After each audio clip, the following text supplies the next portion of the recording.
There you go. Good afternoon po. Once again po, narito po tayong muli sa ating pong second day of our innovation po. Webinar po sa innovation and a while ago we were working on our activity po no based po doon sa mga inputs na shinare po sa atin ni Sir Jim Toscano. And at this moment, invite ko po ulit ang ating resource speaker para matapos na po natin ang ating afternoon session.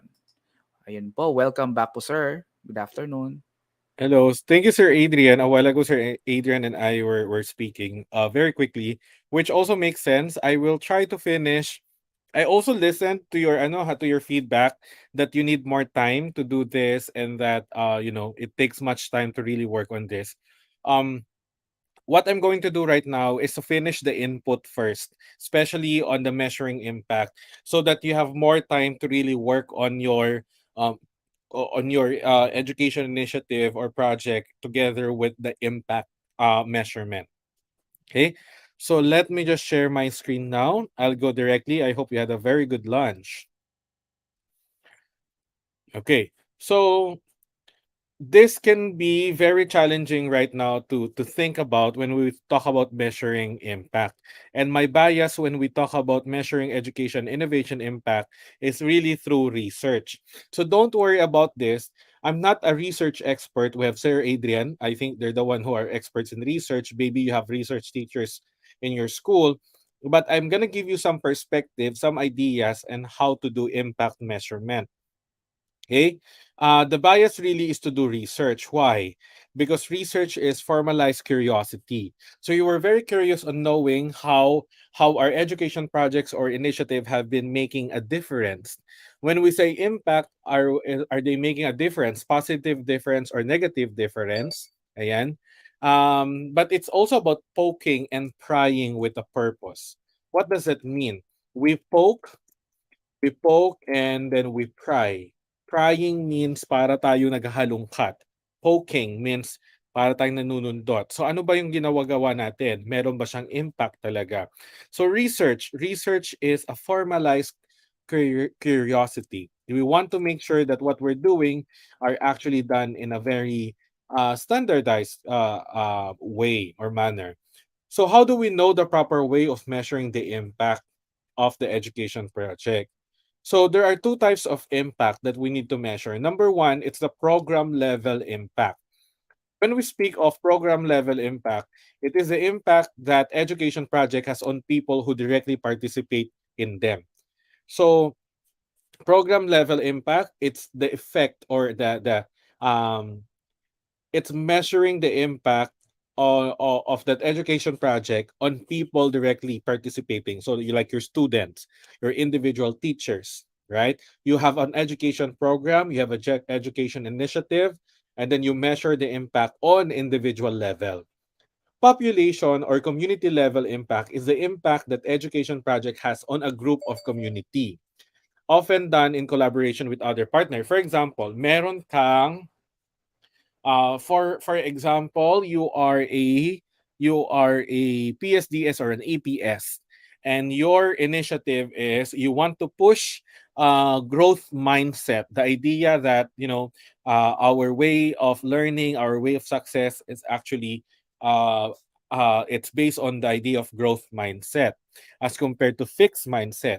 So you involve a lot of schools, a lot of students, a lot of teachers. Kasi community level ang gusto mong mangyari. And it's a long-term study. So for 1 year. So you measure the impact on groups of community like per school na sumali.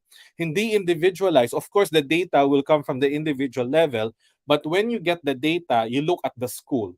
You don't say student one in school A. You say school A culture of mindset, right? So that's how population or community level. But for us, if we're working, so the parang from the perspective, the closer you are to the local, like a classroom or subject or a grade level, it's really more because it becomes a program level impact measurement, right? So there, depending on the project that you have. Ways to measure impact. So monitoring, like what our education leaders are doing, checking if the processes are being followed. the tools being used properly, the finances being used appropriately. Okay, that's monitoring. Following protocols, if things are clear, if being followed or not. Evaluation, ito yung ginagawa natin usually. It gathers data to demonstrate a project's overall effects and impact on the target population, as well as help determine if the project is on the right track towards its intended result and whether there may be unintended impact. So we evaluate the project. Research, as the more challenging one, but also the more, the more specific data that we can use, is an organized and systematic study on the intended outcomes, often making use of experimental approach. Often lang ha, especially when you're trying to claim that the use of a different of a classroom strategy is making an impact on student outcome. So, kailangan experimental approach yan. Kailangan you suspend the external factors just to isolate and ensure that what you're claiming is actually the result of this strategy. Ayan. So there are different ways to measure impact also. It could be qualitative measurement, anecdotal evidence, interviews, FGDs, surveys, portfolios, right? There's a lot of interpretation here or observation. Quantitative measurement using numerical data, if you are using or you what you intend to measure is very data based, like performance measures, grades, scores, or even indicators through rubrics. Okay, what's the difference? Sometimes we say quantitative measurement is better than the other, qualitative. But most of the time, you can triangulate the data that you have. Meron kang test scores. Sometimes the test scores kasi do not tell the story behind. They're just numbers. But sometimes you do not know what the numbers mean. So most of the time, a lot of researchers would say, let's triangulate it. Ano ba yung story behind the numero? Right? Kasi minsan numero lang yan at may interpretation. Okay, bumagsak sila. So what? Ano yung reason behind? So some of the some measurement or some questions still ask for qualitative based answers, right? Like anecdotal evidence, interviewin mo bakit bumagsak sila or some things like that. FGDs, yan. Focus group discussions. These are ways of measuring impact. Now, how do you do this? To measure impact, number one, you have to identify intended outcomes for the education project. Ano ba yung mga goals ng project mo? Ang goal ba ng gulayan sa paaralan ay makapag-yield ng harvest na 10 kilograms per day or per month?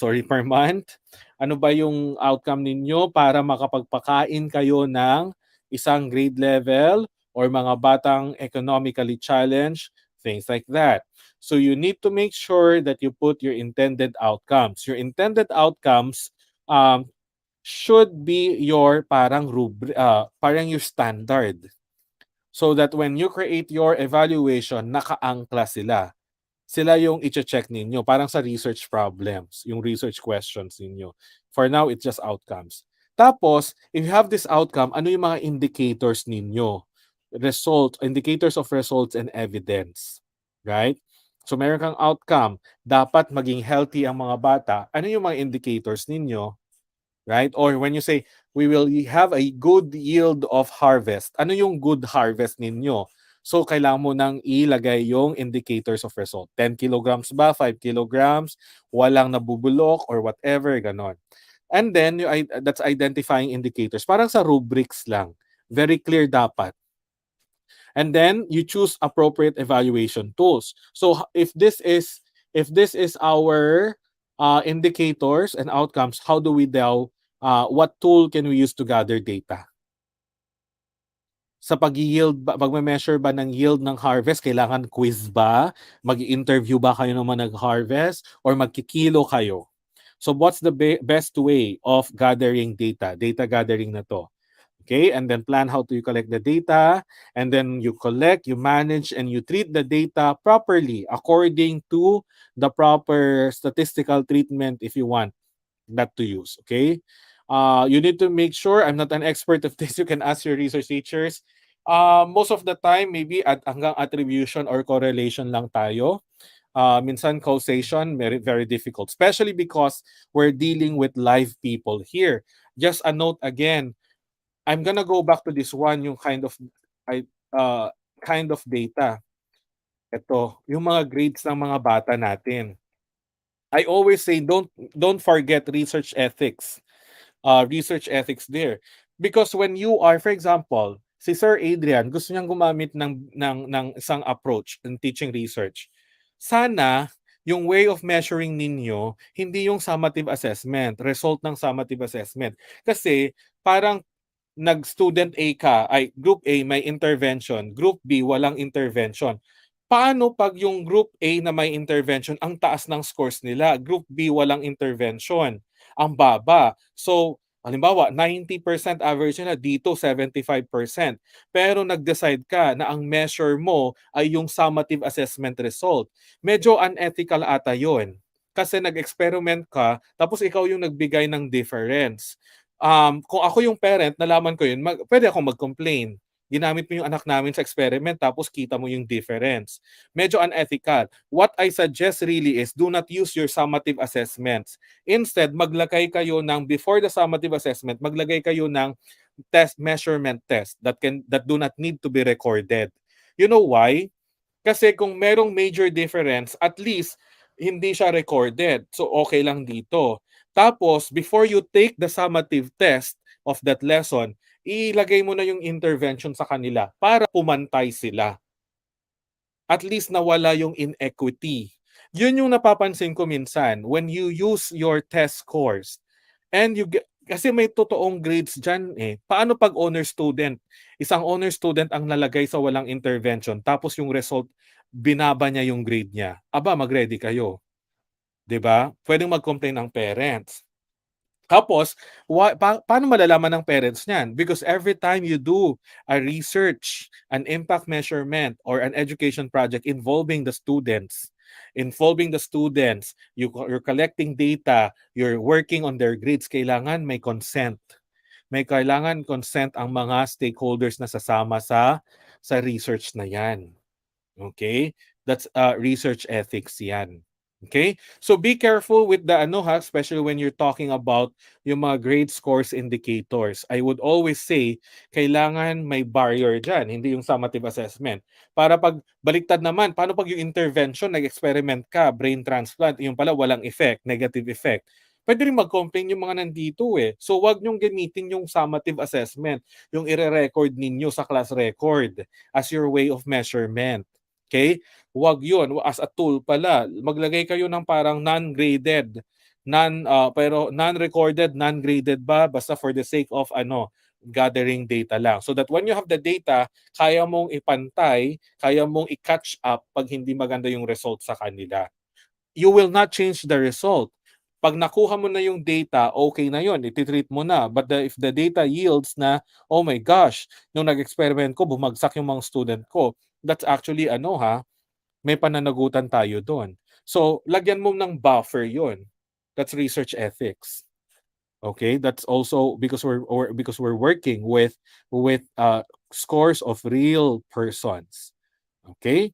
So there. How do we ensure that data has been gathered objectively? Ayan, research ethics. How do we ensure that data has not been contaminated and manipulated? Ito yung sinasabi natin. Kanina si Sir Adrian na-mention din niya ito. We need to make sure that we do not manipulate data kasi gusto nating magpasa na ng innovation, gusto natin minamanipulate na natin yung data. Niloloko lang natin yung sarili natin. Okay? Tapos tatawagin kang innovator or whatever, pero dinaan mo naman pala sa contamination of data. Meron pang confirmation bias. Ang confirmation bias minsan unconscious tayo. Dahil meron na tayong gustong outcome, hindi pa nangyayari yung outcome, ginagawa na natin yung lahat. Kahit interpretation, kahit data gathering, para lang umangkla sa gusto natin mangyari or sa mga biases natin. That's confirmation bias. Alright? Now, for those, one of the things that we use in my school is the randomized controlled trials. So how do we do that? It's a kind of experimental approach really, when we're measuring impact of when we're measuring impact of strategies that we are using in the classroom. Ito very ano to, student learning and teaching to. So there are two kinds of the population is chosen at random from eligible population. And then meron tayong grupo, right? Yung control group, okay, and the intervention group. Yung control group, that's the normal thing that you usually do. Yung intervention doon or experimental doon ilagay nyo yung intervention or strategy na bago. So, very research lang yung usapan nito, but um, it's just it's making sure that all the data that we get are objective. Okay? And walang ginagalaw. Even the assignment of people participating in the study. So pwedeng ganito, randomization technique, very important na randomize. Huwag kayong mag-assign-assign. Now, ikaw, honor student, lahat ng mga honor student, lagay natin yun sa treatment A. Kasi yung treatment A, meron siyang intervention para tumaas yung scores natin. Yung treatment B, lagay mo sa ganyan. Walang ganon. Simple randomization, flipping of coin. Itong batang to, dito siya pupunta. Heads or tails. Pupunta sa A, pupunta sa B. Or whole class randomization if you're comparing two sections, yung results nila. Or stratified randomization based on factors such as IQ level, yung age nila, pwede yung paghiwa-hiwalayin sila. All right? So that's the randomization. Ang very important dito when you're conducting a research and you're trying to prove objectivity, walang contamination, walang manipulation, you start even with the selection of the people participating in the two groups. That's why it's called randomized controlled trial. So there's randomization technique in choosing, okay, the people coming in. It's controlled because you have a group that is you have in this approach to research.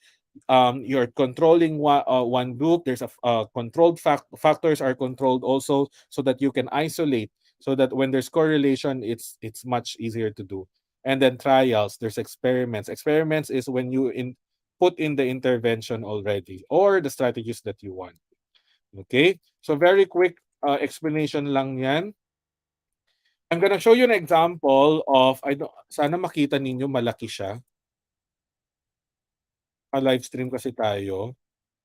Ayan, thank you so much. So this is a research. Actually, this is part of our iPad learning innovation. This was done in school year 2018-2019. We've been using the iPad in my school for more than a decade. So since 2014, 2012, actually, we've been using the iPad as a learning tool. So our students from grade 3 to grade 12 bring their own iPad. So that's 2014, 2015. Of course, we want to claim that the use of the iPad is an innovation, but it's not the tool itself. What we've done is to actually conduct studies. Like, for example, this one, an investigation on the effect of Buri Books app on grade 5 students' test scores in Filipino language and literature class. So this is a classroom-based research done by Filipino teachers together with me as the EdTech head. The purpose of research there, we have research design there. Okay, the methods is there, the result, and then the comparison of average scores. If you look at the controlled and experimental, wala namang difference sa amin yung scores nila. Pero our own concern also is yung lower percentile. Paano yung mga bumabagsak sa klase? Natutulungan ba ng technology? Control group and experimental showed that there is a big difference, significant difference when those who are having a hard time in Filipino, they use the Book apps because there are a lot of features in it, tumataas yung grade nila. So parang ganito lang siya. Very simple. This is part of our portfolio of our iPad innovation. We use this for our PAASCO accreditation. We're level 3. Research is part of it. We use this for our re-accreditation as an Apple Distinguished School. So as an Apple Distinguished School, you have to make sure that our innovations includes technology use. So ayan, we have data. Okay, we have data that we are showing. And every time we say that iPad learning is an innovation, we have this to back it up. That's the big idea. You have the data to back it up. And it's not just in one subject. We were actually working with different subjects so that we can see how educate how what's the impact of the use of the iPad and different apps, technological apps in the different disciplines or subject. Okay. Ayan. Any questions? All right, sir. If our participants do have a question, do not hesitate to ask your technical team or lead to post the question on the comment sections. Ako, sir, medyo na ano ako, sir, parang nakaidlip siguro ako. Kanina you were discussing the first part doon sa may Hmm. project level at saka sa population Ah, level, sir. Medyo na ano ako, sir, na blanco. But I was trying to get a grasp. So, pwede po nating yeah, i-ano yun, sir. yung two types of impact. So dalawa lang naman yun. Program level simply means that when you measure impact of your education project, baka individual ito. Like the effect Mm. on the individual, like test scores, 'di ba? Pero sila yung Ah, participant, sir, or yung sila yung implementer? participant. Sila yung Okay. participant. So yung Okay. individual participant level. Okay, sir. Sa kanila manggagaling yung data. Yung Data. program, tama ba? Population Population level level. or community level. Ito yung mga education projects na hindi mo naman i-isolate yung result per bata. Minsan kukunin mo yung trend ng isang population. For example, ako ang PSDS. Gusto ko Yes. gumamit sila ng brain transplant sa AP, sa Araling Panlipunan as approach. I have, for example, I have 5 schools in my cluster. They will implement it sa schools nila, ang brain transplant in their AP classes, K to 12 for example. But then I would like to see the trend per on the elementary level, on the high school. Siyempre yung data manggagaling pa rin sa performance individually. But when it comes to me as PSDS, as a A school, wider a scope, wider sir. scope. Yes. Okay. Yun. So it do make sense now because we in research, sir, we have action research, which is ang emphasis usually is classroom, so smallest unit, sir, no, Mm-mm. which is classroom. And then if you come into a wider scope, ngayon yung tinatawag nilang applied research, which is actually logical dahil those who are in the administrative level usually po, sila yung Yes. nag-a-applied research talaga. All right, And sana and and us nag-make and sense po 'to. usually, yung mga community level impact, they're done in partnership with something. Mm. Naalala niyo yung mga USAID, yung mga gano'n, yung mga nagme-measure ng literacy, yung literacy level of certain divisions, yung mga malakihan na measurement.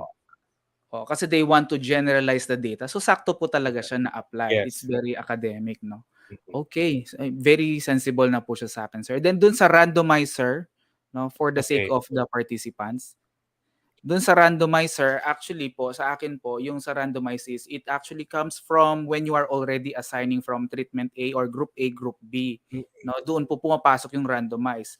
Pero yung Randomization. when you get a sample from the population, you consider yung characteristics na dapat mag-ano po siya, equal Equal. characteristics, yun yung hinahabol Yeah. po natin doon. Yun yung stratified randomization. Like for Mm. example, grade 4, pero yung study mo pala kailangan pare-pareho sila ng eye color. Yes. Mm. So, tatanggalin mo yung halimbawa, blue colored eye yung experiment mo. Kailangan naka-blue eye sila. Or for example, ganito na lang. Dapat meron silang or color blind sila. So, ang blindness naman hindi siya nakaangkla sa age. Mm. Ang impact measurement mo is inclusivity. Kasi Mm. tayo ayan na naman ha, mga teachers, decorate ng mga red colored classroom, green colored. Alam nyo ba kung may color blind students kayo? Kasi nag-iiba yung color. Minsan kaya ayaw ko din ng mga test na, what color is this? What color is the orange? Or whatever. Minsan, lalo pag hindi nyo alam na may color blind yung mga students ninyo. What if your innovation is inclusivity? Na kailangan lahat ng mga signages natin sa classroom or sa school colorblind proof. So yung mga colorblind friendly yung gagamitin. Sa paano mo itetest siya? Siyempre, hindi kasama yung mga may normal eye. Yes. Ang Yes. kukunin mo yung mga colorblind. So, colorblind now, ilalagay mo na siya sa intervention. So, a factor na yun, equalizing factor. So, halimbawa, 10 silang colorblind na nakuha nyo sa school. From kinder to senior high school. Kasi kaunti lang naman usual population. Sila na yung population of interest mo. Right? Mm, Sample population. So, 10 sila. Now, you have 10. You now have to randomize them. Randomize assignment, intervention control group or yeah. experimental control. Pwede, tas flipping a coin. O, pag heads, punta ka sa control. Pag tails, punta ka sa, tawag doon, punta ka sa, ano ba yun? Tails. Yung Sa control group. control. Yon. Basta paghiwalayin mo na sila. So, randomization. Pwede ding whole class randomization. For example, yung buong grade 6 reading classes, 6 kayo. So, mag-whole class kayo kasi gusto nyong mag-assign class if naman yon. Pwede din within the class. So, Mm, hahati mo yung klase mo. Pero randomization, pwede rin siyang palabunutan lang. May mm. witness ka lang. Magpa-witness ka naman kasi kahit kung wala tapos nag-randomize ka. Tapos sabi mo, ay, honor student, gusto ko siya dito kasi mag-i-improve yan. Huwag naman ganon. Sir, I'd like to put that into perspective, sir. Halimbawa sa classroom, if I do have one section, halimbawa 50 students, and I'd like to test my intervention, reading intervention po na innovation. So kunyari po, I made a diagnostic test. I asked the 50 students to take the test, and then I took the scores of the lowest 27%, halimbawa po, and that would Mm. compose, so yung sample ko bale from 50 is 30 students. Mm-mm. So those Yeah. 30 students now, I will now assign them into control and experimental. So flip Yes. po yung coin. So since sure naman ako na bottom 27% yon, so there is an equal characteristic. So it doesn't matter kung mag-toss coin ako, kung mag-treatment sila or control, randomization po yun, sir. Tama po ba? Oo, unless may factors ka nga. Do you consider gender also? Yan. Okay. Okay. Depende. If your goal, for example, sila for example ang mga bumabagsak sa Filipino. 'Di Yes, ba sir. yung lower percentile? Yun yung Mm, characteristic nila, bumabagsak. Pwede din yes. tingnan mo lang yung class record mo, yung final grade nila nung first quarter, yung mga bumagsak. Mm, Sila yung lalagyan mo kasi ng intervention. Hindi na mo naman lalagyan ng intervention yung mga Alright. pumapasa. Sabi nga Tama nila, po. ang honor student, kahit hindi mo lagyan ng intervention, matalino na yan. 'Di ba? Yes. Tama po. Tututukan mo yung nasa baba. So, lower percentile, ikukunin Yan. mo sila. Sila yung Okay. i-randomize mo. Yan. Ganun. Alright. Thank you so much po, sir. Thank you. So sana You can na-pick up po ng mga kasama. Hindi rin po ako research expert ha on this. I'm just sharing yung mga best practices sa school lalo na when we're doing classroom based. Nagfo-focus group discussion din kami, hindi lahat experimental. Lalo na pag hindi naman kailangan ng quantitative data, Yes. 'di ba? So Opo. 'yun. Yan. Tsaka po, yun sa ethics po na sinasabi niyo, sir, the good things to po sa na-observe ko, sir, sa mga kasama, they really do a separate exam na for data collection which they are not graded dun sa ano. So Mm. good thing po, ganun naman ang na-observe ko po sa mga kasama. So that's a very good research ethics point po. Yan. Kasi grade sana wag natin paglaruan yung mga grades ng estudyante Tama po, natin. opo. Ayan, so if you Ayan. do have questions, guys, so please let us know, no? Ito yung part ng research kasi siya talaga na you are now putting into test your innovation, no? Your innovation. You are now Ah, measuring the impact. can I show the template? Yes, sir. Sasabihin Go niyo, ahead. ayan na naman ang second template. Ayan. The second template is basically just, it's a research protocol template, like a proposal. So you start with your research purpose. Ano ba yung gusto nyong gawin dito? Yung parang rational ninyo dito. This is just basically rational. And what do you want to intend to measure? Ayan. Research purpose, your goals also. Measure. What quantitative measure will be you using? Here you are being clear about your dependent variable. Ano ba yung i-measure nyo dito? Is it the test scores of the students, student outcomes, or maybe in terms of efficiency of submission of forms? I don't know. Whatever goal of innovation you have, and then the quantitative or measurement that you want to go get. Your research aim, ayan, eto na, ano ba yung gusto mong mangyari to find out whether, for example, the use of brain transplant has a significant uh, um, difference in the student performance of students given this intervention or whatever. Ayan, research aim. Ito na yung research design. Ito yung sinasabi natin.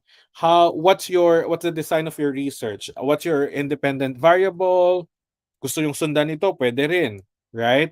How do you intend to what kind of tests will you use? Is it pre-test, post-test, or post-test only? Ayan. Okay? And then, hypothesis. Ano ba yung mga hypothesis ninyo? And then, methods. Eto, sino yung participants ninyo?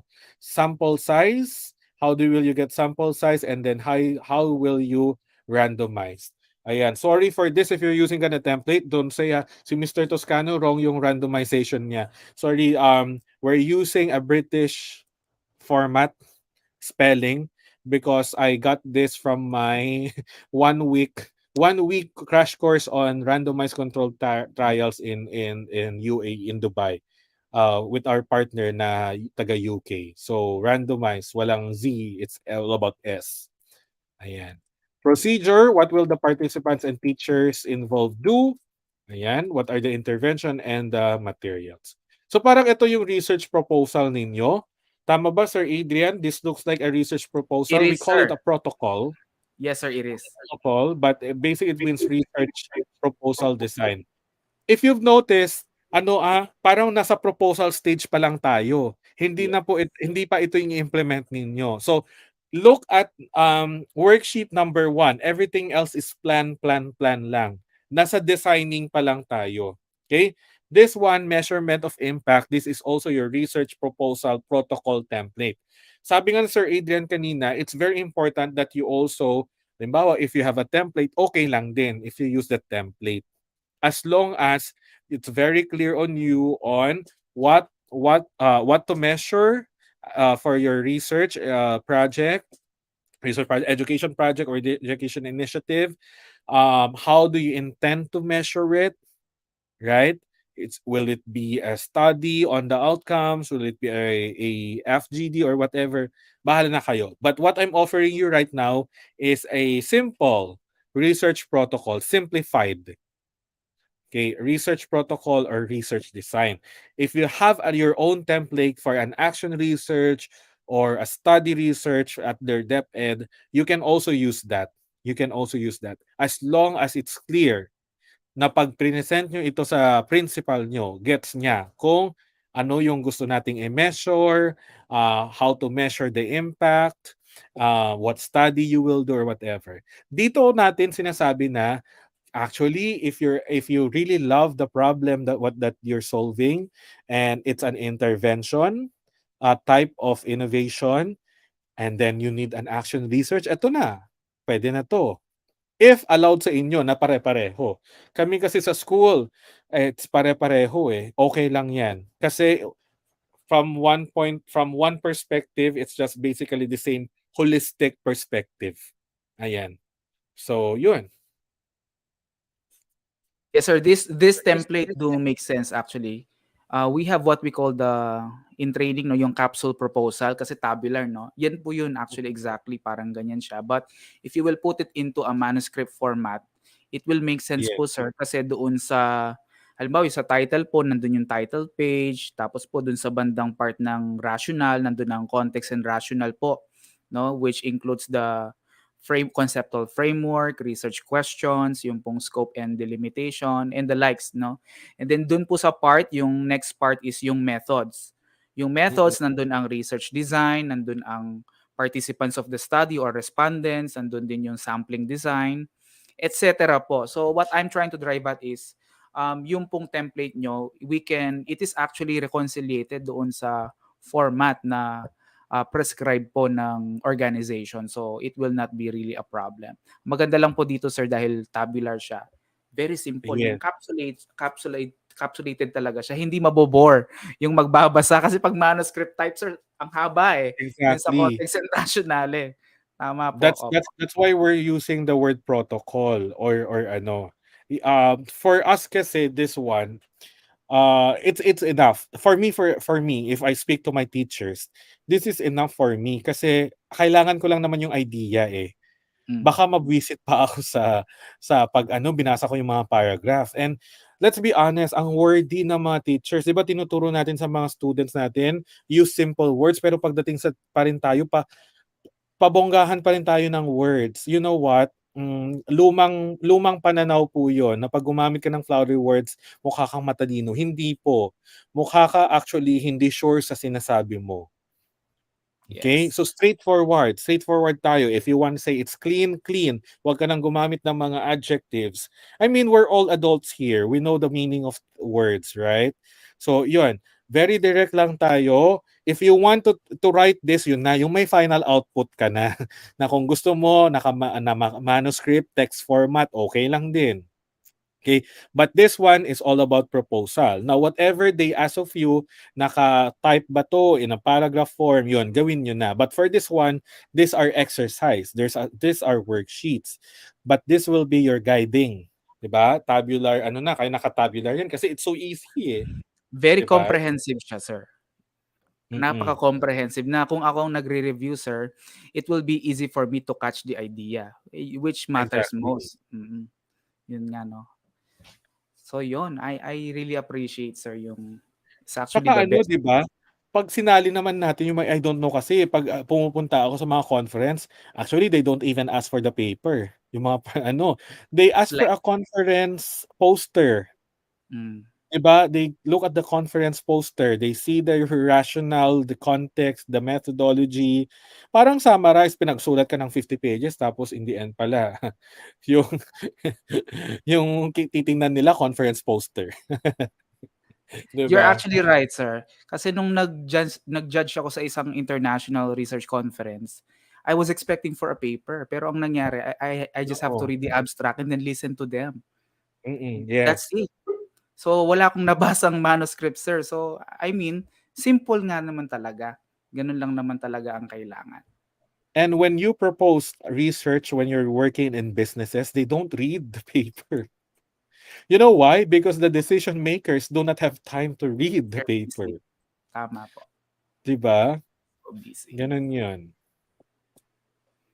O yan, we are apparently waiting for questions or clarifications from what was shared to us by Sir Jim Toscano, no? So kanina diniscuss niya yung impact level. Yan, impact level research po ba o test, no? And then we have the population level impact. Yan. Kasi yun yung dalawa na tinitingnan natin. So, ang nakuha po natin doon when we talk about program level po ba, nakalimutan ko bigla, yung pong we are getting data from the participants, yan, individual Mm. participants of the program. And then the population level is yung tinitingnan po natin doon, though the same, but it's a wider scope because we are trying to get some trend, yung trend Mm. po nung effect ng isang innovation or intervention. Yan po yung nakuha ko. So we There's do a have there's a good there's a good one here. Can we show this by Teacher Vito? Actually, this is my proposal. mm, For ano, can the division give a list of approved, ongoing, and completed innovation, successful or not, so that there would be no duplication of idea? Successful innovations could be adopted, and unsuccessful innovation could be improved. For me kasi, I don't believe in successful and unsuccessful. Growth mindset tayo. Kaya 'di ba minsan we need to improve the design. Baka mali din yung way of measuring natin. So feeling ko approve, ongoing, completed, baka ongoing, hindi yung successful unless give up si teacher. So pwedeng hindi siya unsuccessful. You could put there terminated. Terminated. Tsaka wag niyong sabihin terminated innovation, unsuccessful. Lagay niyo lang ano, innovation, education initiative. 'Di ba yun yung sinasabi ko, ang hirap kasing i-declare na innovation wala pa nga tayong measure of impact. It should take some time talaga, oo nga po. Yes. So, meron tayong list of education initiatives. Tapos meron tayong page, successful innovation, successful ongoing innovation.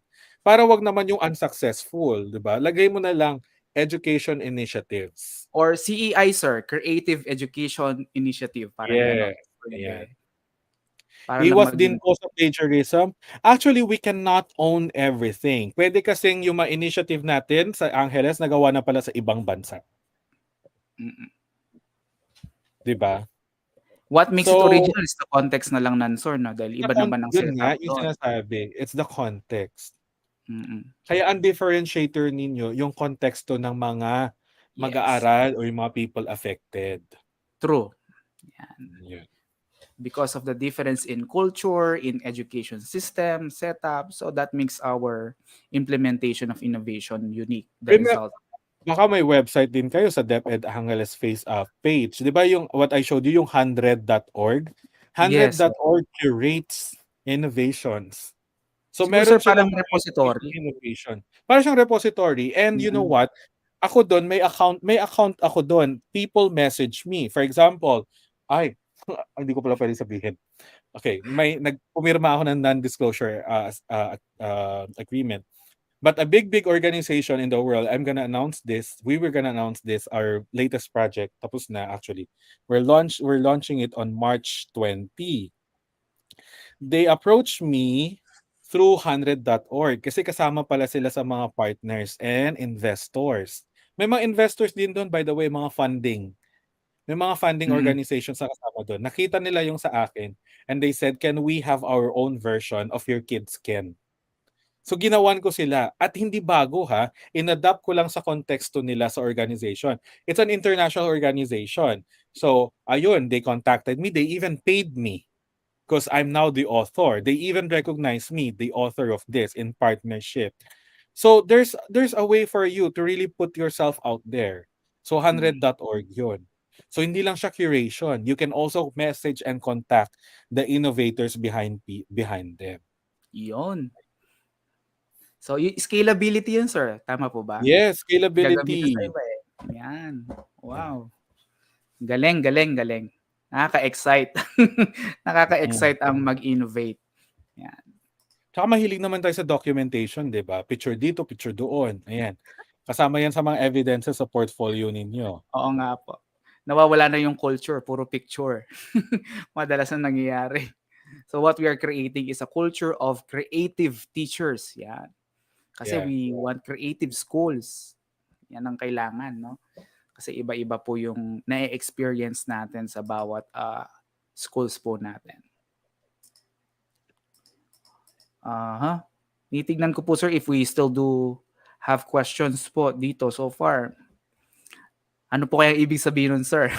Wala nagtatanong, klaro ba? O ano? Napagod na po ba ang brain exercise natin? Sabi ko po sa inyo, brain exercise ang day 2.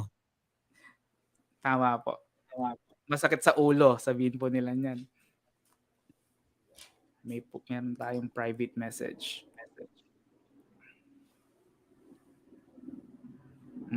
Oo nga, merong ingenuity classroom na tinatawag si Sir Noel na napagkwentuhan po namin.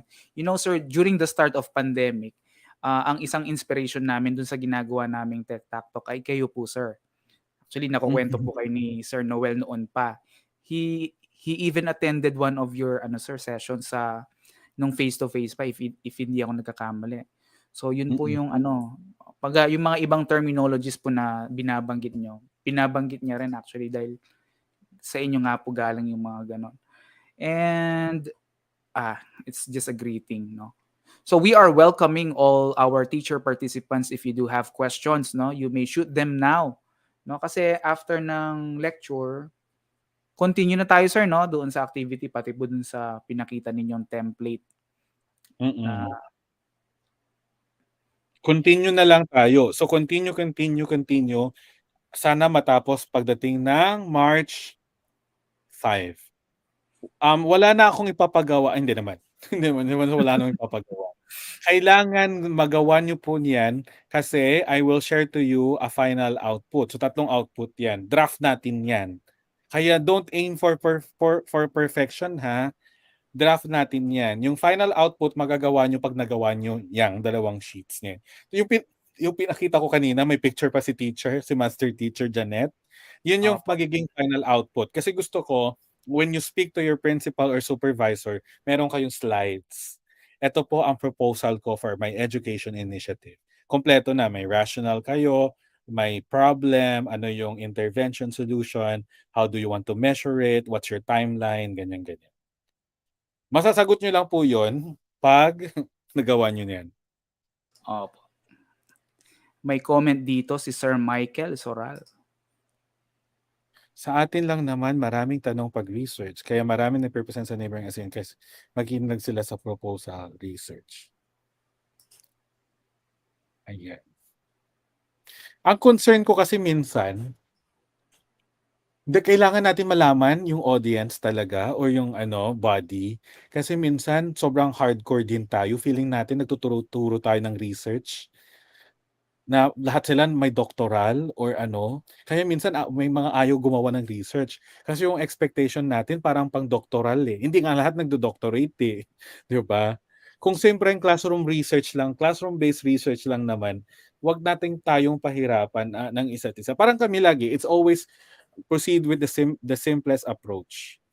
Ganun kami lagi. Kasi alam natin ang dami-daming gagawin ng mga teachers and everything. Kami tuwang-tuwa na kami pag may nagre-research. 'Di ba? Or pag may nagka-conduct ng study. Ayan. Nagwo-workshop din ako ng ganito. Parang every summer I do this. Kasi nga kasama sa work ko, kasama sa work ko and kasama sa requirement ng PAASCO namin. There should be research. Accreditation, sir, no? Mhm. Yan. I think it's actually it will depend on approach, no? If Yes. the presentation that you have joined is just for presentation, yung innovation Mm. presentation or research presentation, the panel should not be asking as if they have to scrutinize, no, yung paper. Pero if Makes you it are in different. a Oo, if you are in a defense, natural parang magde-defend ka nga, there will be Oo. some sort of attack talaga. So depende kung anong setup kasi asking question is inevitable, especially if Yes. you are trying to understand the process kasi para nga naman magaya or ma-replicate, no? Mm. Yes. Yun.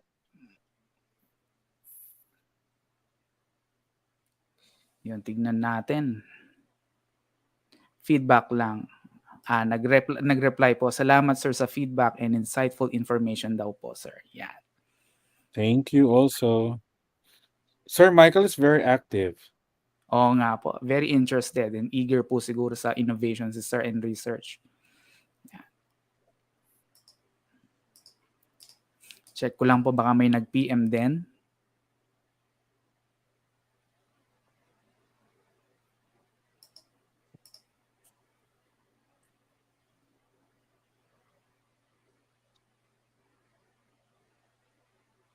Oo. Sir, I think I've heard this from Sir Noel. He was asking about the maker space. The maker space, if hindi ako sure. Sir Noel, Ah, paki-clarify nga. makerspace. Okay. Makerspace is a space for making. Literally. It's a space in our school. Remember, parang, the idea of a junk shop? The idea of a place where you can go and parang carpentry, wood, craft space. That's what we have in school, makerspace. It's where our students create their output, their prototypes. Hindi siya social na makerspace na may 3D printer, yung mga ganun. Ang makerspace namin ay made of recyclable materials that the students can use ang tawag doon, to create prototypes of projects that they're doing. So sabi nila gagawa sila ng isang robot. So yun yung prototype nila. Parang inexpensive prototyping. They use that Mm, for public presentation kasi ang mga students namin, they undergo tawag doon, elevator pitch. they present their projects to real life audience for 2 to 3 minutes. Mga Wow. isang linggo nilang ginagawa yun, pero 2 to 3 minutes lang yung presentation. Tapos may portfolio sila na tinatapos for that. Mm. Makerspace. Ang galing nun sir ha, sa totoong ano sila nagpe-present, sa totoong mga audience na ano. I'm from Ma'am Luella Tan. Kapag ba gumawa ng proposal for innovation, kailangan po ba nandyan ang word na innovation para ma-consider na innovation ang project mo? Ma'am Luella, ang sabi natin, pag nagiging innovation lang siya if it has been tested in terms of design, impact on sustainability. Kaya yung sinasabi ko, nakakahiyang mag-claim ng innovation, ang project na innovation agad. Hindi pa natin na-implement, innovation na siya. Mm, I-implement nyo muna and then you decide if it's an innovation. Kaya ang sabi ko po, education, initiative, or project, or intervention. Parang ano lang, i-baptize na lang natin siyang innovation. Lagyan natin ng corona ng innovation pag na-measure na natin yung impact and sustainability niya. mm. And I think Ma'am Luella is concerned about the if you are proposing nasa division. So maybe the DI DIC would actually address that in some other time, no. Pero ang maliwanag po doon sir is you cannot immediately claim a creative endeavor as innovation right away unless it is tested by design, impact, and sustainability. Ganun po Mm. yung sinasabi ni sir. So wag po Mm. natin siyang i-presume agad na innovation. Parang kailangan meron muna siyang baptism of fire na pagdaanan, parang gano'n. Siguro if the mindset really is all of this will become innovation, siguro ano, within that context siguro. Pero parang ako, I will not be very confident to claim it immediately or to Mm, put innovation near it. yes. Alright. So we have here from Sir Jefferson Gomez. Ayan. I hope po innovations are also made to make the teacher's workload easy than having more innovation that creates more work. Minsan po kasi sa dami ng innovation nakakalimutan na ang main role ng teacher. Yan po from That's Sir why Jefferson. all the innovations that you should be thinking about, it's meant to improve student and teaching, learning and teaching. Kaya yun actually yung main idea ng education innovation. It's to improve everything. If it adds, siguro yung paggawa, yung pag-measure, pag ng impact and everything, it will add load. It will add to your load, 'di ba? Pero yun nga yung sinasabi ko before. Kung may choice naman kayo na hindi gumawa, pinili mong hindi gumawa, wag niyong hilain yung taong may choice na ang choice niya ay gumawa at hindi siya natutulog. Minsan kasi ang nega ng culture natin, like for example, si Teacher A, single naman pala siya, wala siyang asawa, wala siyang ano, ang dami niyang free time, nag-innovation siya. Minsan kasi gusto nating hilain, ang mindset kasi natin, wag na tayong gumawa ng innovation. Lahat na tayo wag nang gumawa. Pero pag may gumawang isa, ang dami nating hanash, ang dami nating sinasabi behind the person. 'Di ba? It's your choice if you don't want. But then don't make hila other people. 'Di ba? Let them. And these people who are sacrificing something, 'di ba? Ano what if career path talaga nila 'yan? Give up na nga nila yung love life, 'di ba? Para lang magganito. Aanuhin mo pa. Wag naman, hindi naman pwede. Pinili mo din namang magkapamilya or whatever. Pinili mo yung family and that is okay. If you choose family. Pero eto single person 'to or eto matanda na yung mga anak niya, mag-isa na lang siya. So parang ano, okay lang. Okay lang for me. So, basta, it's your choice. If it's a requirement, nahihirapan kayo, baka you can explore collaboration, Yep. working with other people, sharing the burden, sharing the burden. Pero wag tayong maghilaan, ha? Just because you don't want to do it, mag-ano na kayo, mob mentality na. Hindi maganda yan. Okay? Mm. Tsaka sir, we have to consider baka minsan nagiging nagiging mabigat ang isang bagay because part of it ay inadequate tayo in terms of competence. So probably we can consider that. And an Mm. innovation causing more work. Can we Or consider more that problem. innovation? O 'di ba? It's not even considered innovation pagka gano'n. Pag nagda Oo. So probably we did not define properly the problem kaya naging ganun ang resulta, no? Imbis na makagaan, baka kailangan pa nating i-dig deeper yung ating gustong i-address. May question dito from Sir Sunday. Yan, Sir Sunday Santiago Reyes. I have a question lang po regarding about sa research ko. Gumagamit po ako ngayon ng math dice with 6 symbols in mathematics as math drills for 5 minutes sa aking online teaching. After this research po, pwede ko po bang gawing innovation ng math dice based on the impact of my research? Sir, ang tanong ko pa, ano po yung problema in the first place? Yes. Sir Bakit nagawa As yung in dice? Sunday, as in Sir Sunday, as in Linggo, Sunday. Yeah. Yes, Yan. sir. Sir Sunday, so nice the name, no? Sir Sunday, my question really is, what's the problem that you were trying to solve here? Right? Mm-mm. 6 symbols in mathematics as math drills. Math drills for what? For sa online teaching, is this to get them fired up before you start class, or is this an answer to an engagement problem? Ayan. Mhm. So you can do, sabi ko nga parang you can do research on this, pero parang ako babalikan ko ano yung problema, ano yung intended outcome, ano yung gusto mong i-measure dito.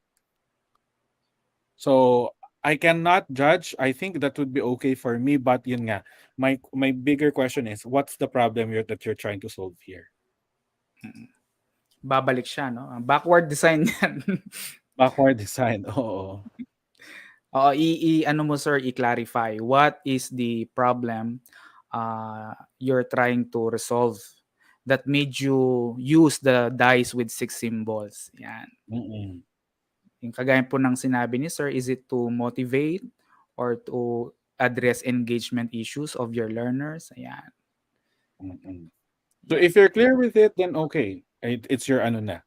Kasi in the end, I wouldn't know din naman. I trust your ano na, di ba? For I-ano mo na lang numeracy po, i-attend. to increase yung scores nila. What about yung what scale? Di ba ang dami kasing scale under numeracy? Yes, Di ba? mathematical. Sorry Sir Sunday, ang dami kong kinakalkal. Di ba?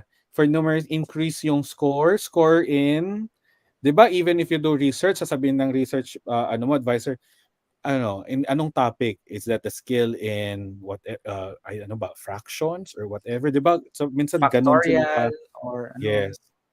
Meron ka bang na discover na pagso-solve ng square root na hindi na mag-iisip? Mga ganon. Problem So, solving, kung yes. kailangan, ganyan.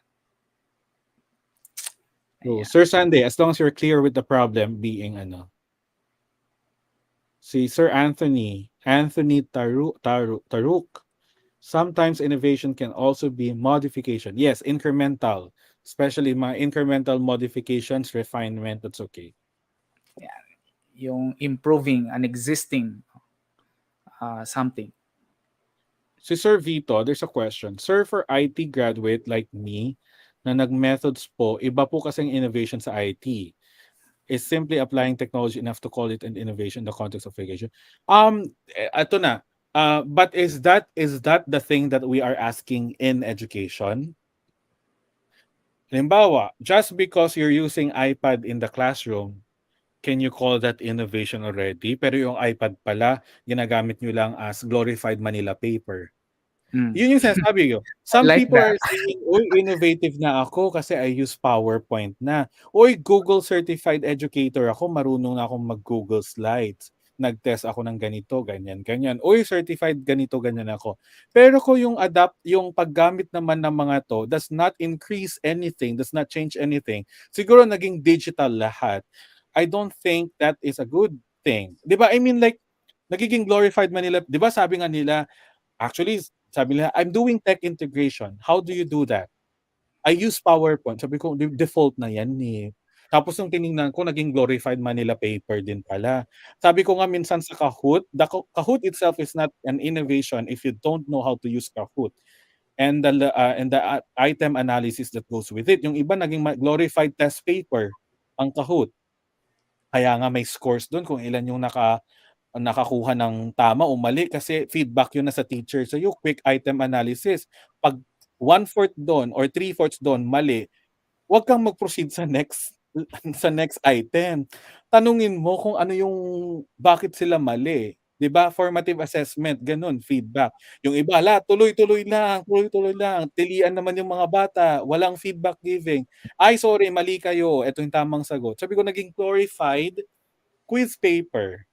Oh, glorified Manila paper. So yung sabi ni Sir Vito sa IT graduate, methods is kasi ang innovation sa IT. But then my question is, if you now apply it in the context of education, the biggest question really is what problem are you trying to solve, and then does it improve teaching and learning, Mm. 'di ba? Tsaka remember nagpla-plateau 'yan, nagpla-plateau ang skills. O paano na 'pag naging Google certified, Microsoft lahat na tayo? Oo Eh, nga. yun na yung new normal natin. O na-plateau na lahat. So paano kaya ulit mag-stand out? Kasi lahat na. So halimbawa tayo lahat may badge na. Ibig sabihin Oo yung nga, skill natin umakyat na, yung base level. Ang tama. expectation natin every time there's a new teacher, eto na yung standard natin, 'di ba? So parang ganun yung Hmm, effect. As long as hindi yan na-a-apply sa classroom, parang ano lang siya, naging upskilling ni teacher. Hindi pa nga kumpleto 'pag hindi niya ina-apply. Baka upskilling for office productivity, but not for teaching. In the yes. end, ang goal ng IT, EdTech in the classroom, it's not for the teacher to use. It's for the students to be empowered with the use of EdTech. Yes. Sorry, passionate ako, sa EdTech advocate ako. In the end, ang ultimate test of EdTech is when student use them, not teacher. Kahit lumilipad ang PowerPoint mo dyan, kahit yung video mo ang daming effects, kung hindi naman bata ang gumagamit or gumagawa niyan, ikaw pa rin yan. It's still very teacher-centered use of EdTech. Kolektahin mo man lahat ng badges. Pag hindi naman bata ang gumagamit niyan, hindi natutulungan, wala yan. Well, it reminds me of ano, yung sinabi ko sir na kailangan mong magturo gamit ang ICT not because you need it, but you have to create an experience for the students na Mm. gamitin nila yung ICT because you are teaching them a skill if you are using it in your teaching. Parang ganun Mm. yung ano na naalala ko nun. Kasi if you do not use it in your class, hindi sila magkakaroon ng schema in ICT. Paglabas sila Yes. ng classroom at kailangan sa trabaho sir, wala silang alam. Yun yung punto nga dun sir. Yes.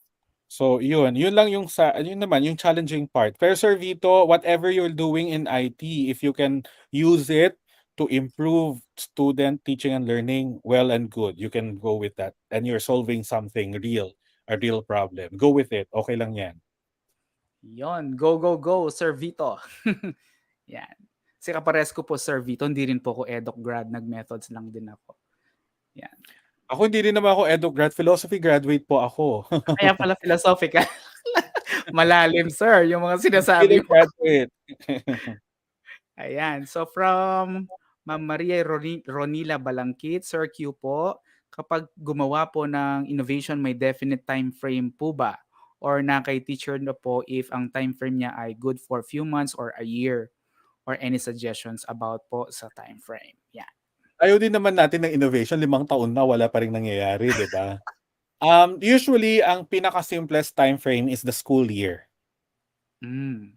The school year. Usually what we do, for example, May is our in-service training. So we have workshops, ganyan, ganyan. That is also the time that we design education innovations. Usually the implementation first, second quarter, third is measurement, fourth quarter is presentation. Huwag kang mag-innovation ng fourth quarter. Wala na tapos na yung mga lessons mo if ever noon. Wala na makikinig sa'yo. So ano, tapos usually kami very practical, pinipili namin yung pinakamahabang quarter. Ano ba pinakamahabang quarter? Second quarter, fourth quarter. Huwag kang mag-implement ng innovation sa third quarter. Yung sorry ha, halimbawa kami kasi we're going back to June. June to March na. We've been back to June to March since this year.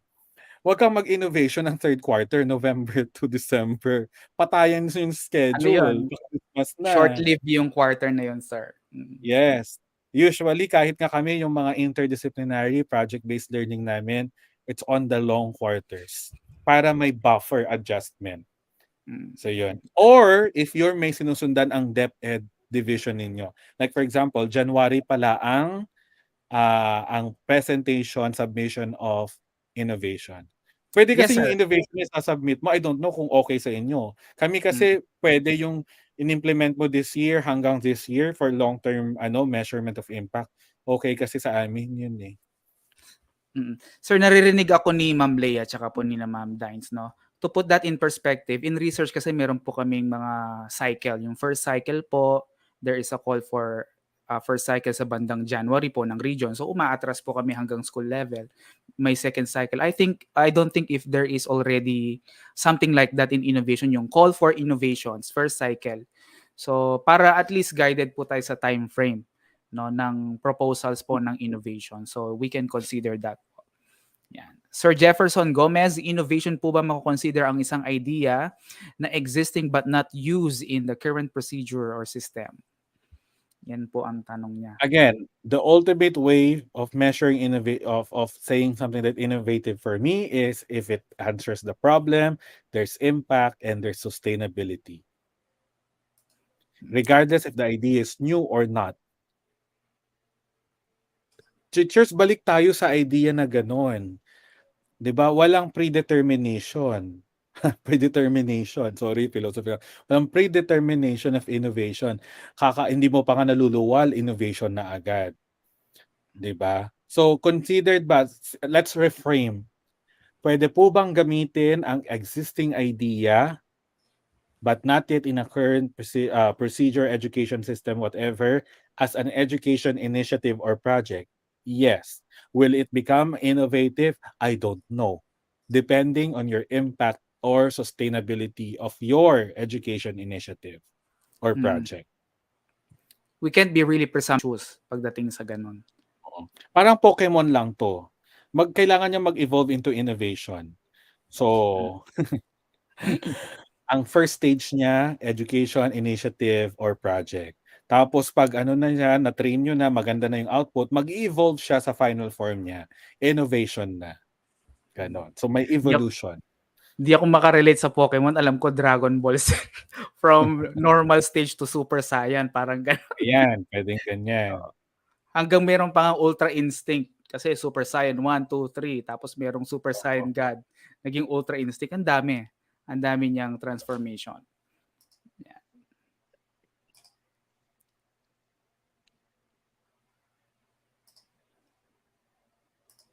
All right. Did we answer all the questions na? Ayan.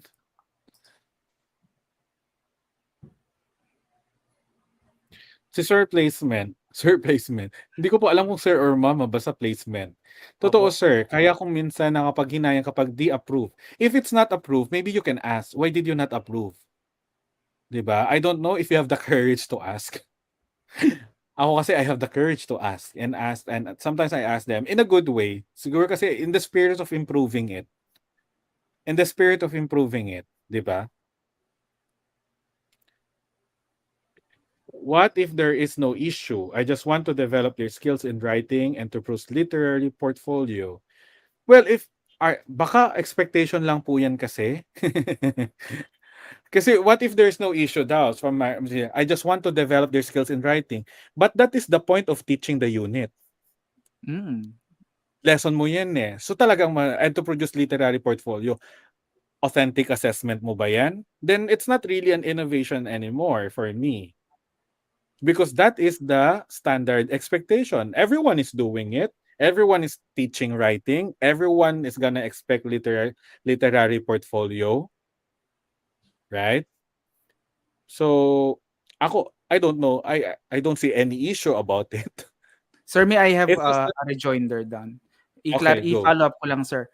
Doon sa ibig sabihin, sir, if there is no problem that is being addressed, you cannot consider that as innovation. Tama ba, sir? Wala kang sino-solve na ano eh. Na problem. Kasi yung paggawa mo ng literary portfolio, it is just an application of what you have taught in writing. Which is an authentic assessment. Yan, okay, Hindi sir. ba lahat nag-authentic assessment?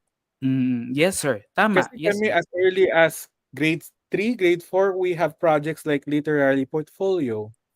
So I Kumba don't see why. Unless nga, your concern is that wala kayong authentic assessment.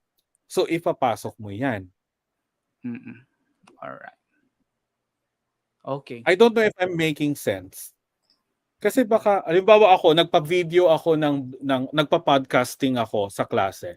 Should I call it an innovation? Baka hindi kasi I just wanna give them opportunities.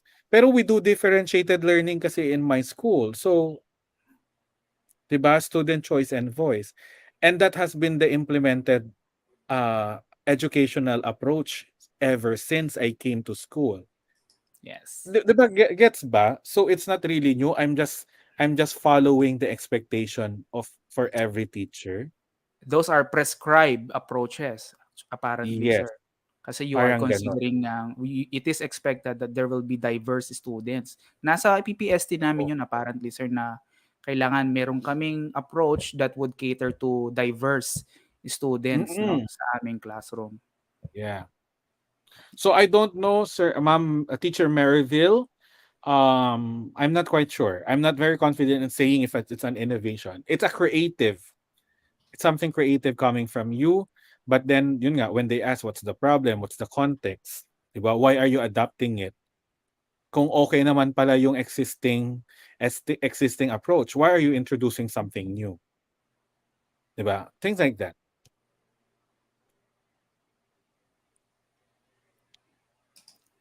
Okay. All right. May nabasa ako from Sir Michael Soral, yung ICT integration and utilization. I think yung ibang kasama meron pong misnomer sa ICT integration, no. Kasi pagka gumamit sila ng ICT sa classroom, they think it's already ICT integration.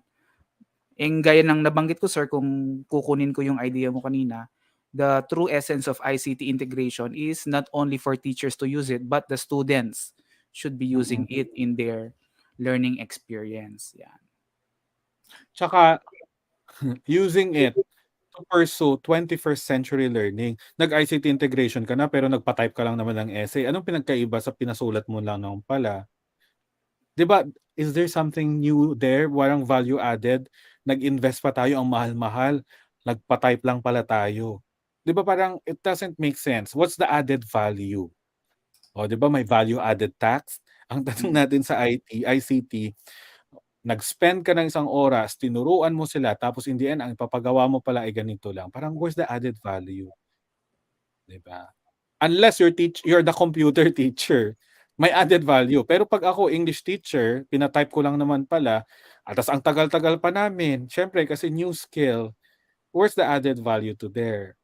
Things like that. So, yeah. Oh, by the way, education innovations do not need to be ICT Mm. driven all the time. Puwede ring ano, sa guidance counseling. You know, I have a friend from Bangladesh. Alam mo yung innovation niya, that's why she was able to become part of the top 50 Global Teacher Prize finalist not in my batch. Actually, dalawa sila. Yung isa Brazilian, yung isa taga Bangladesh. Alam nyo, it's sex education. You know why? Because they live in communities where teenage pregnancy Is is prevalent. rampant. And it's ba sa Brazil, Bangladesh, they don't have any program. Gumawa siya ng program. At alam mo ang test of measurement of impact, yung pagbaba ng teenage pregnancy. Very concrete 'yun. Mm. Tuwang-tuwa kami. Tuwang-tuwa kami kasi parang kami, "Oh my gosh, akala namin yung mga education innovation pampatalino lang ng mga bata." This one is very practical and it's under the idea of women empowerment. When you teach them about their own bodies, yung Bangladesh ka pa meron pa siyang hygiene and teaching them about, proper, 'di ba? What it means to be a woman. At as in-extend nila yan ha, saying no, how to protect yourself from unwanted advances. Tas may mga ano sila. And this is not ano lang talagang school, it's an after school activity program. So hindi siya against sa curriculum nila or whatever. sumikat din yung school nila. Yung alam ko yung Brazilian naka-top 10 siya eh. One step away from the $1 million prize. Meron pa yung batch namin, nanalo siya, yung innovation niya. She used PE to support mental well-being of students, high school students, because her community has a high rate of suicide for students. From Sir Jefferson Gomez, mahaba-haba ang proseso ng innovation. It's a combination ng research at project implementation plus assessing its efficacy. Yan. Fighting Yes. teachers. Fighting. Sir, in ano po, ito na-post pala ni Ma'am Ronila Balangkit. Yan. Kasi we do have the least learned competencies na monitor po yan, no? So, we can base our problem from the least learned Mm. competencies or kailangan pang Ito hukayin yung nyo. medyo mga learning loss, learning gaps na hindi na pagtuunan. Yeah, you can Yon. do that. Okay. Pwede. At least may Catching up basis yan, po agad tayo. intervention. Or Mm. pero I've read from researchers um medyo mahirap yung yung learning catch up. A 2-year worth of learning loss cannot be caught up. We cannot really na mabilisan. So ang sabi nga nila, if may learning loss, there should be a learning transition at some point. Mhm. 'Di ba yung parang tipong tumigil kang nag-exercise, ano yun agad-agad magwe-weights ka na agad? Hindi 'di ba? Parang may Iko-condition mo warm ulit yung up dapat. Oo. Mm. yes. So I don't know Transition phase. how we're going to do it, but yeah. Kasi even the transition to limited face-to-face, half-half lang yan 'di ba? Yung DepEd guidelines, half day, parang gano'n. Yes So po. hindi yan full face-to-face. So nag-a-adjust pa rin. Ayan. Pero good yan. Okay.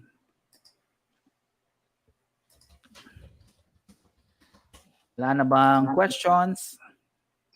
Check po natin.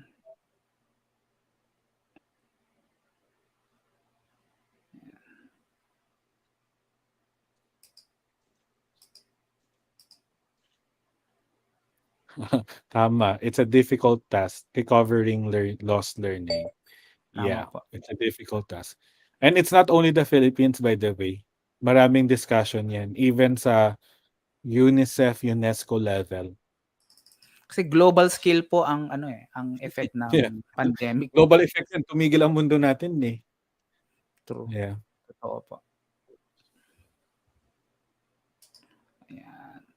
Wala na po bang question? And we just want to ask, do teachers are they working now? Doon sa pinapagawa niyo po ba, sir? Just let us know, no? Kasi tahimik yung iba, sir, baka seryoso na po silang kagaya po ng nabanggit kanina. Baka na po, nadi-distract sila. But we are here to accommodate the questions, no? Baka meron kayong questions along the way habang gumagawa po kayo. So don't hesitate to ask para makuha po natin or ma-clarify po natin. Yan yung mga questions po ninyo.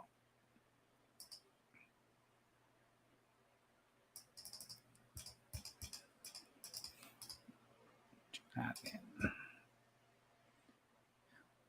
May ibang nag-PM pero nag-unsend. Siguro nasagot na yung tanong. Yan. Meron pa ba tayong hindi na-address? Good afternoon din po, Facebook user.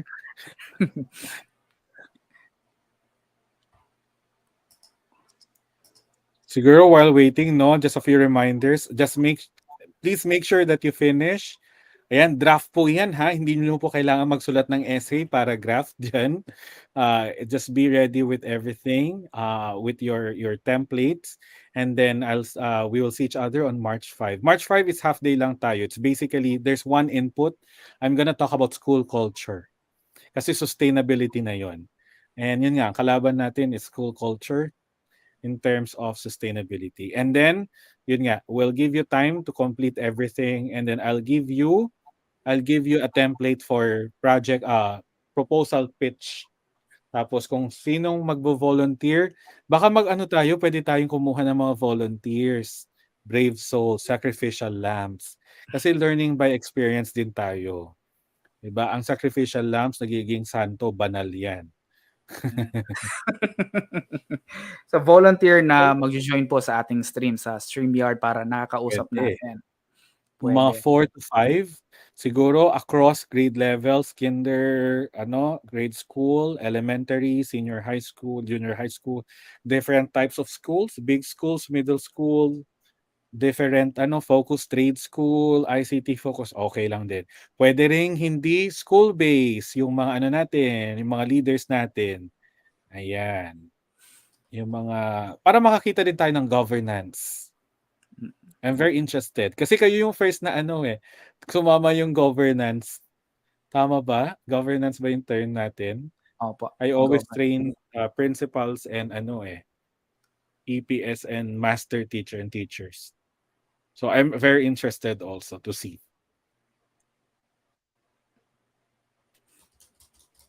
check natin. Merong So pipili na tayo ng sacrificial lamb. may sasabihin yata si Ma'am Dines. Tama po ba? Nag-on siya ng camera eh. I-join po ba natin siya?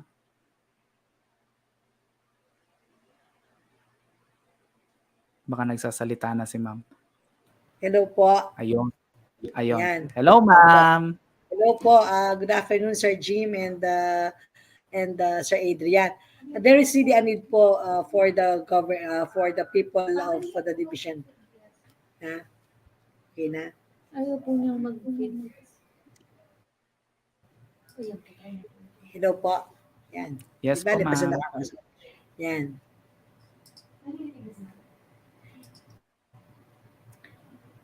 There's a need, sir, for the division people to have innovations also, since these innovations will form part of the office performance commitment form, the accomplishment of the division office. We cannot own the division office cannot own the innovations of the school, sabi po sa regional office, no? So kaya dapat system ganon sa amin talaga siya. Kaya nga po we will have a separate there's a separate contest actually, no, conference, no, for the schools po, no. Kaya mag-start din tayo, Sir Jim, no, dito sa Angeles para po kung whoever will win, siya po meron na po tayong representative dun sa regional. Pero kami po talaga, sir, dapat yung system talaga, sa system daw, sir, sa operations, dun kami magano, like the education program specialist, the public statistics supervisors, the EPSS, yan po, kami po, no, sa personnel, dapat makapag-come up po kami ng mga innovation, sir. Ganun po, Yes. para po, kasi 20% na po siya ngayon, no, dun sa OPCRF po dun sa accomplishment po ng buong division. Yan. So, thank you po. Yan. So meron tayong exhortation, encouragement. Di pala Opo. encouragement. A reminder to which is good. Which is good kasi hindi rin pwedeng maiwan ang mga offices, systems. Kasi if your schools are innovating, maiiwan yung system eh. Ang high-tech na, ang advanced ng mga schools natin, pero yung governance part, hindi makasabay. 'Di ba? Parang sometimes parang may ganun, 'di ba? May ganun na effect eh. Opo, Minsan mas opo. mabilis yung mga nasa school or nasa field. So, ayun. Yan, may greetings po tayo from ACNTS. Nakamasid at taimtim na nakikinig mula sa ACNTS. Pagbati po ang aming hatid. Pakamakata. Thank you, Sir Jim, for all these valuable insights. I learned a lot also and value all sharing from Tag Pros. Ayun. Ayan, yung Tag Pros po ay in 2020, I co-founded an edtech startup. So we're building a platform for online learning. So it's a registered edtech startup. Yes, may startup na po kami. It's registered in the US and the Philippines. We're supported by DOST and UP. We also have a nonprofit organization. We're supporting teachers in transition to online learning before. Yeah, that's why si ma'am, may mga trainings kami online for free. We also have CPD trainings for free. So credit units for free. It's our own way of giving back to the school, to the education system. We try our best. We're very small right now, but hopefully, ayun. Thank you, Ayos. ma'am Vanessa.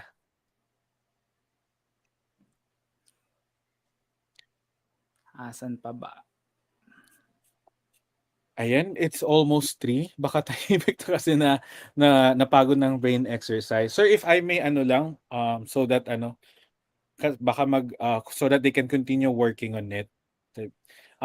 Just a reminder, by March 5, please make sure that you bring your 2 worksheets. I have already uploaded them. So Sir Noel, if you can show the tawag doon, the link again.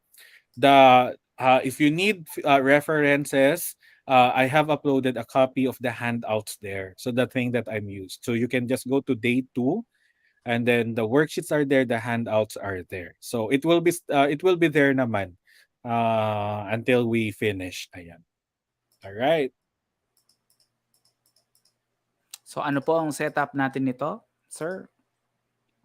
I think pwede nang ulit individual asynchronous na so that they can focus also. It's almost 3 naman. Wala tayong health break sa kanila. So Ah, ito na, mag-health break na if they go to individual asynchronous work. yan. Ayun. So any announcements from our TWG, ang ating pong DIC? Any announcements po bago po tayo mag off-air na sa ating pong second day ng webinar, workshop, training on innovation? May evaluation link po ba tayo for today? And I think may sasabihin po si Ma'am Dines. Pasok po natin siya. We issued the memorandum po, no? It's already uploaded concerning it is an addendum to the division innovation, the conduct of this workshop where teachers can be given po, no? Would be given those who would participate po, no? Just read, no? Those who would be still attending the session on Saturday, which they must really attend po, no? Will be given po the corresponding service credits po, no? So if it's half day, half day po na service credit, no? Same is true for the division personnel po, no? Compensatory time off naman po para sa kanila po, no? Yan. So para po Saturday po 'yon, no? It fell on Saturday, but we will give justice naman po, no? So nagano na kayo, no? You will learn a lot, but still po, no? We will be giving you the due service credit po. Nasa link natin, pero meron siyang accomplishment report. Yung po nasa DepEd Order 53, di ba? Dapat meron siyang accomplishment report, tapos meron po siyang DTR. No? So I hope the PSDSS kindly facilitate po, no, the collection of the accomplishment reports plus the plus the DTRs po of the teachers who would be participating until on March 5. So see you po on March 5. Thank you, Sir Jim. Thank you, Sir Adrian. Salamat po. All right. Salamat po. Thank you po. Yan, don't forget po to also accomplish our evaluation link po, which shall be flashed by our technical team, no, in a moment. Sir Jim, any few last words before we go offline? Wala naman po. I know it's a very challenging day and you need more time. So, yeah, you don't have to give a very perfect answer to this, to the worksheet, as long as you are able to foresee, to focus on the things that you want to do, your education projects and initiatives. Ayun. Thank you, everyone, and I'll see you on Saturday. Ingat po. Bye-bye po. All right, thank you so much, Sir Francis Jim Toscano. Makakapiling pa rin po natin siya on Saturday, no? At gayon din po, thank you so much for being with us for the almost whole day po sa lahat po ng teacher participants po natin from different elementary and high school. High schools po, gayon din po, andyan po ang ating mga division personnel Andyan po ang ating mga PSDS, EPS, at ang ating pong mga kasama po sa SGOD. Thank you so much po, Division Innovation Committee, at ang ating pong mga kasama sa TWG, Ma'am Ida, Ma'am Arceli, Ma'am Noel, Sir Noel, yan, Ma'am Dines, ayun, naghalo po siya, no? At gayon din, of course, ang ating pong mahal na SDS. Thank you so much po. Tuloy na po tayo sa ating worksheet. At sana po ay kumain kayo, uminom sa paggawa po niyan. Mag-break muna po kayo, ibig ko sabihin. Then tuloy po tayo sa ating activity. Thank you so much po and see you again. Happy Wednesday. Wednesday po yan, no? Happy Wednesday po ba? Ayun. Happy Wednesday po sa inyo. Bye-bye po.